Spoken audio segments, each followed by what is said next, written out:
संतान प्राप्ति के लिए सुखी वैवाहिक जीवन के लिए प्रदोष का जो व्रत होता है वो बहुत ही शुभ व्रत माना जाता है। प्रदोष का व्रत रखने से आपके जीवन में आ रही जो परेशानियां होती हैं वो दूर हो जाती हैं और हर सप्ताह के दिन के हिसाब से प्रदोष का व्रत होता है। जैसे कि मंगलवार के दिन अगर प्रदोष का व्रत है तो उसको भौम प्रदोष के नाम से जाना जाता है। भौम प्रदोष का व्रत रखने से आपके ऊपर जो मंगल दोष होता है वो दूर हो जाता है, हनुमान जी की कृपा प्राप्त होती है और शिव भगवान की कृपा से आपकी जो भी मनोकामना होती है वो बहुत जल्दी पूरी हो जाती है। 11 मार्च को भौम प्रदोष यानी कि मंगलवार के दिन प्रदोष का व्रत है। होली के पहले आने वाला यह प्रदोष बहुत ही शुभ प्रदोष माना जा रहा है। इस दिन सर्वा सिद्धि योग के साथ में रवि योग और शुकर्मा योग लग रहा है जो कि बहुत ही शुभ योग माने जाते हैं। ऐसे में अगर जो भी महिलाएँ हैं जिनको संतान प्राप्ति में परेशानी आ रही है या गर्भधारण होता है, बार बार मिसकैरेज हो जाता है या आपके शरीर में किसी भी तरीके का कोई रोग है, कष्ट है, कोई बीमारी है जो काफ़ी लंबे समय से है जो दूर नहीं हो रही है, तो आप इस वीडियो में बताएगा यह छोटा सा उपाय ज़रूर करें। प्रदोष का व्रत अगर रख रहे हैं तो आप 11 या 21 संकल्प लेकर प्रदोष का व्रत रखें और साथ ही साथ भौम प्रदोष के दिन हनुमान जी की पूजा आराधना करने से, हनुमान जी के मंदिर में जाने से, विशेष चीज़ों का दान करने से आपके ऊपर हनुमान कृपा रहती है और साथ ही साथ मनोकामना बहुत जल्दी पूरी हो जाती है, मनचाहे संतान की प्राप्ति होती है। वंश वृद्धि के लिए प्रदोष का व्रत रखना बहुत ही शुभ फलदायी माना जाता है। अगर निसंतान दंपत्ति पति पत्नी दोनों मिलकर उपाय करते हैं तो और भी अच्छा माना जाता है। लेकिन अगर किसी कारण से नहीं कर सकते हैं मिलकर तो पत्नी या पति में से कोई भी व्यक्ति इन उपायों को कर सकता है। उपाय करते समय ईश्वर में आस्था रखिए, आपका उपाय निश्चित रूप से कारगर होगा क्योंकि ये जो विशेष तिथियां होती हैं इन पर किया गया उपाय, पूजा, दान, पुण्य का आपको 100% फल मिलता ही है। तो किस तरीके से आप प्रदोष का व्रत रखेंगे और क्या आपको एक सरल सा उपाय करना है जिसको करने से आपके वंश की वृद्धि होगी, आपकी सोनी गोद बहुत जल्दी भर जाएगी। तो आपको संपूर्ण जानकारी इस वीडियो में दी जाएगी। लेकिन आगे वीडियो शुरू करने से पहले हमेशा की तरह आपसे मेरा निवेदन है कि अगर अभी तक आपने मेरा चैनल धर्म ज्ञान पथ को सब्सक्राइब नहीं किया है तो चैनल को सब्सक्राइब जरूर कर लीजिए। वीडियो पसंद आए तो लाइक कीजिए और कमेंट बॉक्स में ओम नमः शिवाय हर हर महादेव जरूर लिखिए, जिससे कि भोलेनाथ की कृपा से आपको मनचाही संतान की प्राप्ति बहुत जल्दी हो, आपके जीवन में आ रही जो भी परेशानी हो उसका निवारण अतिशीघ्र हो जाए। 11 मार्च को भौम प्रदोष है, फाल्गुन माह का शुक्ल पक्ष का यह प्रदोष है। इस प्रदोष तिथि की शुरुआत 11 तारीख को सुबह 8:12 पर हो जाएगी और तिथि का समापन 12 तारीख को सुबह 9:11 पर होगा। ऐसे में उदय तिथि के अनुसार जो प्रदोष का जो व्रत होता है वो प्रदोष काल में किया जाता है। तो 11 मार्च के दिन मंगलवार के दिन प्रदोष का व्रत रखा जाएगा। जो महिलाएं, जो व्यक्ति प्रदोष का व्रत हमेशा से रखते आ रहे हैं वो 11 तारीख को ही प्रदोष का व्रत रखेंगे। और साथ ही साथ अगर आप पहली बार प्रदोष का व्रत शुरू करना चाहते हैं तो आप किसी भी प्रदोष के व्रत से व्रत की शुरुआत कर सकते हैं। व्रत जब भी रखें तो संकल्प लेने के साथ ही व्रत रखें। जो आपकी मनोकामना है वो आप शिव भगवान के समक्ष बोलें। 11 या 21 इतना प्रदोष का संकल्प लें प्रदोष व्रत का, फिर आप व्रत की जो है शुरुआत करें क्योंकि प्रदोष का व्रत रखने के बाद में उसका उद्यापन भी विधि विधान से करना बहुत ज़रूरी हो जाता है, नहीं तो यह व्रत अपूर्ण माना जाता है। तो जो भी महिलाएं हैं जिनको गर्भ संबंधी परेशानी है, गर्भ में किसी भी तरीके की गांठ है या कोई अन्य परेशानी है, तो आप प्रदोष के दिन, मंगलवार के प्रदोष के दिन यह छोटा सा उपाय जरूर करें। सुबह जल्दी उठें, स्नान आदि करके साफ सुथरे वस्त्र धारण कर लें। इस दिन जब आप उपाय करें, पूजा करें तो लाल कलर के वस्त्र धारण करें। लाल कलर का वस्त्र पहनने से मंगल दोष का प्रभाव जो है वो कम हो जाता है और ईश्वर की अति कृपा आप पर होती है। इस दिन आप हनुमान जी के मंदिर में जरूर जाएं। हनुमान जी के मंदिर में हो सके तो आप चोला चढ़वा सकते हैं। जो मौसमी लाल कलर के फल होते हैं वो आप लाल कलर के फल हनुमान जी को चढ़ाएं और साथ ही साथ हनुमान मंत्रों का जाप करें हनुमान जी के मंदिर में। इस दिन आप सरसों का एक चौमुखी दीपक जरूर प्रज्वलित करें। चौमुखी दीपक जब आप प्रज्वलित करेंगे उसमें 2 लौंग अपनी मनोकामना के साथ में जरूर डाल दें और आप हनुमान जी के किसी भी मंत्र का जाप कर सकते हैं। ओम हनुमंते नमः, ओम श्री रामदूताय नमः या हनुमान चालीसा का पाठ आप कर सकते हैं। इस दिन हनुमान चालीसा का पाठ करने से आपकी समस्त बाधाएं दूर हो जाती हैं। जो भी आपकी मनोकामना है वो आपको हनुमान जी के सामने बोलना है और झोली फैलाकर हनुमान जी से संतान प्राप्ति पुत्र प्राप्ति के लिए प्रार्थना कीजिए।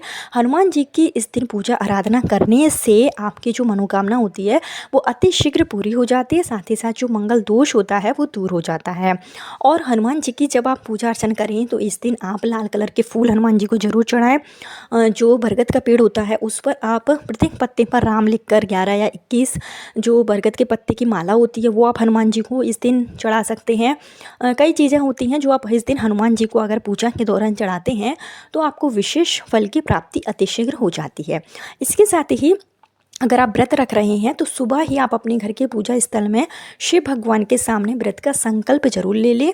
इसके लिए दाहिने हाथ में थोड़ा सा जल लें और थोड़ा फूल लेकर आप जो भी मनोकामना के साथ में आप व्रत रख रहे हैं, संतान प्राप्ति पुत्र प्राप्ति जो भी आपकी कामना है वो बोलकर 11 या 21 जितने प्रदोष का आप व्रत रख पाएँ उतना आप संकल्प ले लें और फिर आप व्रत की शुरुआत कर सकते हैं। व्रत नहीं रख रहे हैं तो आप जो है शाम को प्रदोष काल में शिव मंदिर में जरूर जाएँ और इस दिन आप शिव भगवान के विधि विधान से पूजन अर्चन करें।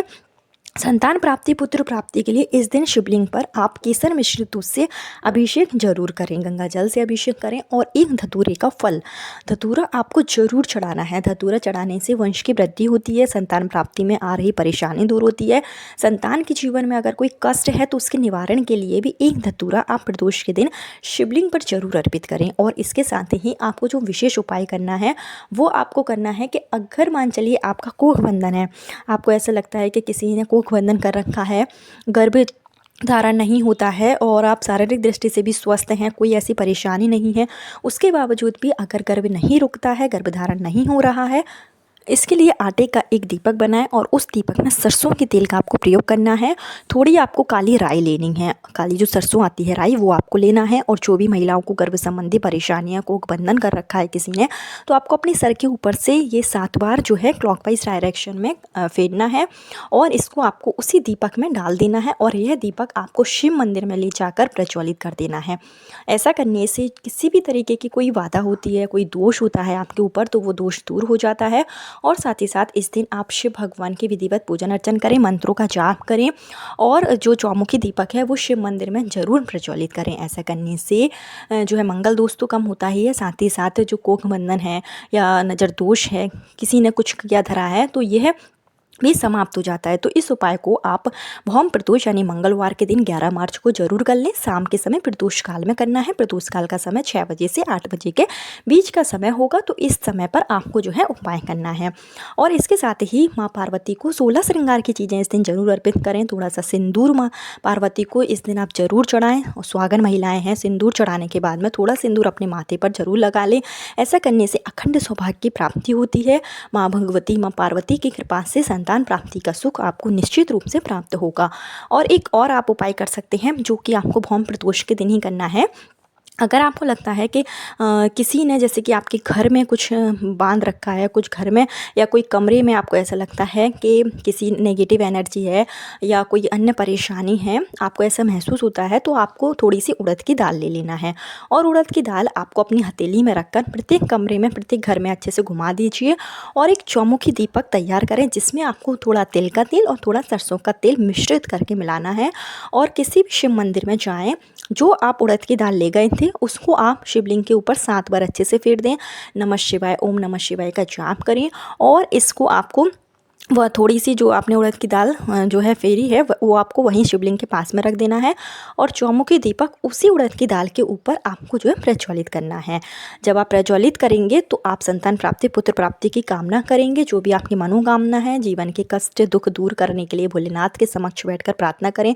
झोली फैलाकर भोलेनाथ से विधि विधान से आप पूजन अर्चन करें, झोली फैलाएं, संतान प्राप्ति के लिए वरदान मांगे। तो ऐसा करने से अगर आपके ऊपर किसी भी तरीके का दोष होता है वो समाप्त हो जाता है, मंगल दोष का प्रभाव कम हो जाता है और अति शीघ्र आपको संतान की प्राप्ति हो जाती है। 11 या 21 जितने आप प्रदोष का व्रत रख पाएँ उतना जरूर रखिए। नहीं रख सकते हैं तो प्रत्येक प्रदोष के दिन जाकर प्रदोष काल में गाय के दूध से शिव भगवान का अभिषेक जरूर करें, बेल का फल जरूर चढ़ाएं धतूरे का फल चढ़ाएं, नीला फूल मिल जाता है तो वो ज़रूर चढ़ाएं।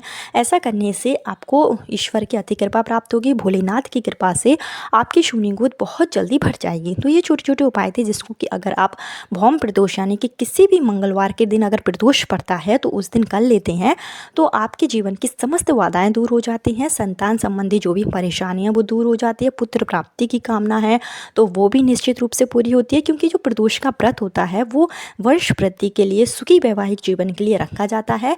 तो आप ज़रूर रखें और 11 मार्च को आप उपाय ज़रूर कर लें। बहुत ही शुभ दिन है, शुकर्मा योग लग रहा है जो कि बहुत ही शुभ योग माना जाता है।